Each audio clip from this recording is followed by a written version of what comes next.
This video was created to help you learn how to prompt your student appropriately. When I'm teaching a student a new skill, I usually provide most to least prompting.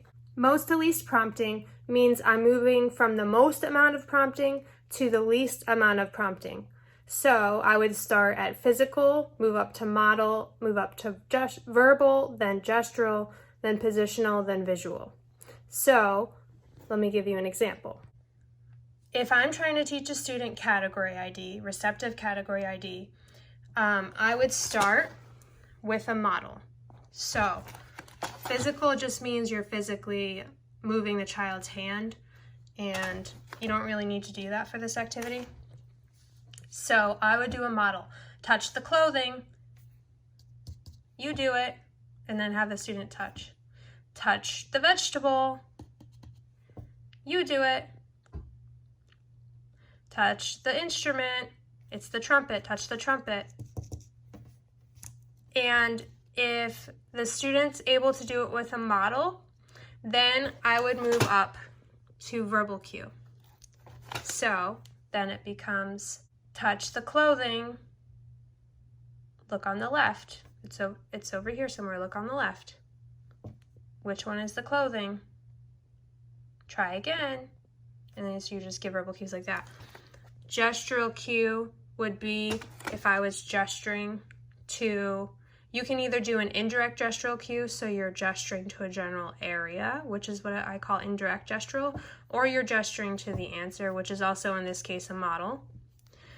Positional just means you're moving the answer closer to the child.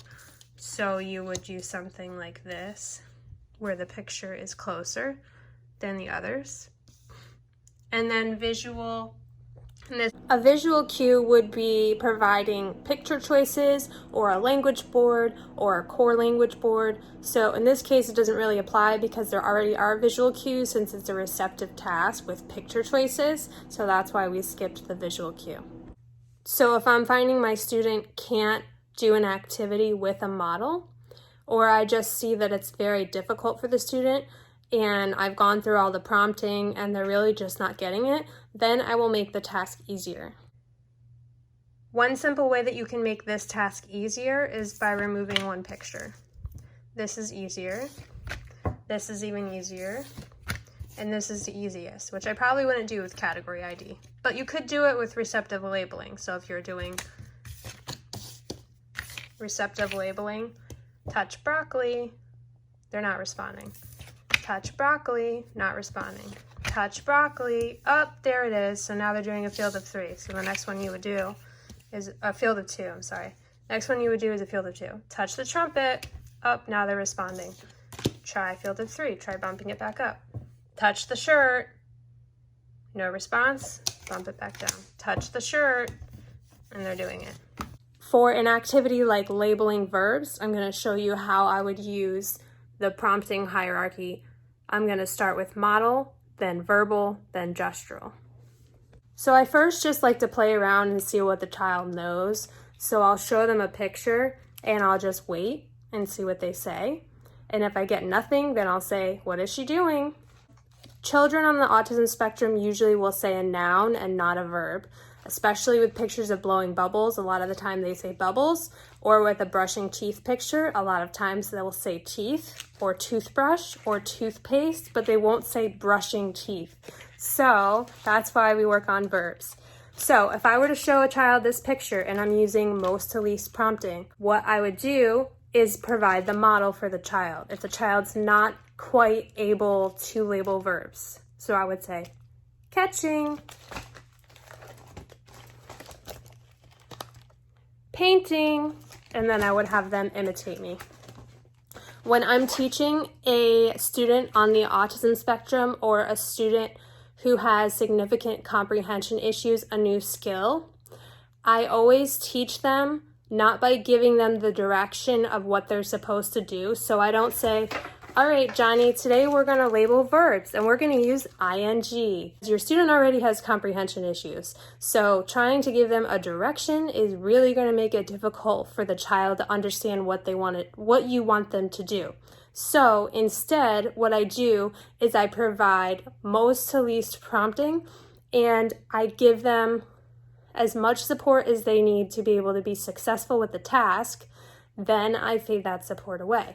So I'll give you an example. If I'm teaching a student, I want this student to label verbs in the pictures.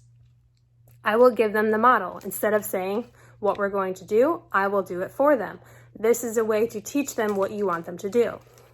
Jumping, you say. Swinging, and then I'll have them say it. Once I go through about 4 or 5, I'll pause and I'll wait for them to say the verb. If I notice they're not responding, then I will keep going with the model. If I notice that they are responding, but they're still not giving me a verb, so if this child says toothbrush, I will say, that's right. She's brushing her teeth with a toothbrush. Tell me, brushing. So I will respond with a positive reinforcement of, yes, you are correct, but then I will model the correct response and I will continue going. I don't ever punish a child for giving me a response that's inaccurate. I say, that was a great guess, or yes, you are correct. And then I give them the right answer. And that encourages them to keep going. So then if I'm giving modeling, riding, this is another one where they'll say bike and not riding. So then if they say bike, you say, that's right, he's riding a bike. Tell me, riding. And then you move on to the next one. So if they're able to do that, then I will give a verbal cue. So I'll say something like, is she throwing or is she sleeping?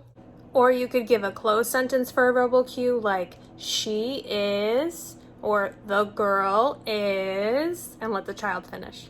If that's too easy, I will say something like, what is she doing? Or I'll say, tell me what she's doing. That's also a verbal cue. If you're going to do a gestural cue for this, and the child says rope, you could point to a part of the picture. This works, gestural cue works really well for WH questions like who. So you could point to the person, who is it? Who's in the picture? So that's a good cue as well. Or for a gestural cue, sometimes I'll act it out. So for this picture, for example, of the girl eating, I'll go like this. What is she doing? And that's a gestural cue so that the child doesn't say watermelon, the child will say eating. So I hope that's helpful for you guys. Just remember, when you're teaching a child a new skill, teach them by modeling how to do that skill, then fade from most to least prompting.